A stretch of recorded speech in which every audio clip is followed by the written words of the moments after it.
The Oklahoma City Thunder have been one of the biggest success stories in the NBA this season, with this super young team winning against more experienced teams most nights, while being on track to have home court advantage in the highly competitive Western Conference come playoff time.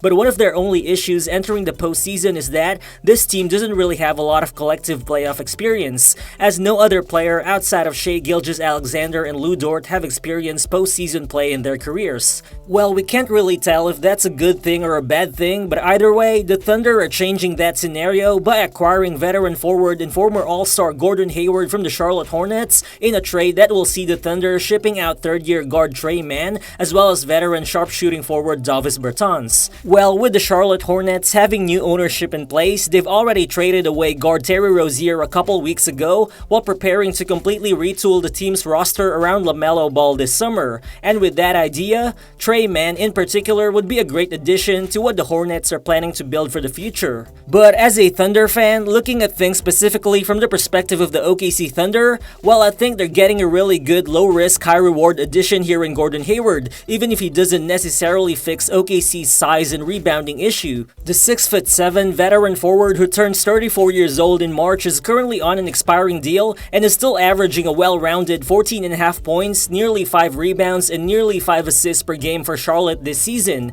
But to be fair, Hayward is currently hurt with a calf injury and hasn't played a game since December 26th. Plus, there's also a lot of skepticism about how he could stay healthy once he returns, as Hayward has missed 25 games this season and a total of 138 games over the last 4.5 years, ever since that horrific leg injury he suffered with the Boston Celtics at the beginning of the 2018 season. He's really struggled to avoid injuries. But if Hayward actually manages to get healthy towards the end stretch of the year, he could make a ton of sense for this OKC team that's ready to make a deep playoff push over the next couple of months. Cause first of all, Hayward is your typical plug-and-play veteran who fits perfectly with what OKC have been hurting opponents with all season long. He can shoot the ball, he can drive to the basket, and he can make the right passing reads when trapped by defenses. That's basically what OKC has made its identity on offense, as the Thunder drive the ball to the paint than any other team in the NBA this season. And while he wouldn't get a lot of touches in OKC as he's used to getting, Hayward is still going to be a useful secondary playmaker who actually doesn't turn the ball over a lot.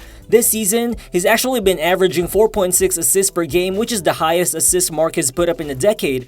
Plus, OKC can even ask him to be a cog in their drive and kick heavy offense, as he can still shoot well enough from deep to play off the ball. He's been shooting 36% from deep this season and is overall a career 37% shooter from the three-point line. Plus, another reason to be optimistic about Hayward's arrival in OKC is that, after struggling early in the season for the Hornets, Hayward actually shot 50% from the field, 39% from deep, and 81% from the free throw line during the 14 games before his recent calf injury. And given the number of offensive weapons that OKC has, there's a big chance that Hayward's percentages skyrockets even more with the Thunder.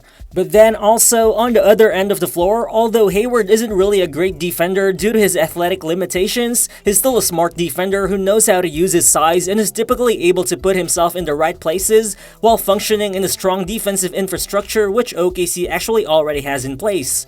Overall, Gordon Hayward's size and frame would still allow him to play either the 3 or the 4 in a lot of different lineups that coach Mark Daigneault might deploy in the playoffs. But actually, even without really diving deep into how Hayward fits with the team, I think this trade is already a win for OKC, at least on paper. Well, sure, OKC traded a talented young scorer in Tre Mann, but Tre Mann was basically already out of OKC's rotation anyway. And moving on to Davis Bertans, well, sure, you could have argued that his floor spacing would have been helpful for the Thunder in the postseason, but by letting go of him and Tre Mann, the Thunder just saved themselves an additional $9 million in cap space for the next offseason, which would definitely go a long way. Plus, looking at it, ideally, Charlotte would have received an additional second-round pick from any team that would have traded for Gordon Hayward. But the fact that OKC landed a potential difference maker like him without giving up any draft compensation and without giving up any rotation player is another win for Sam Presti and the Thunder front office.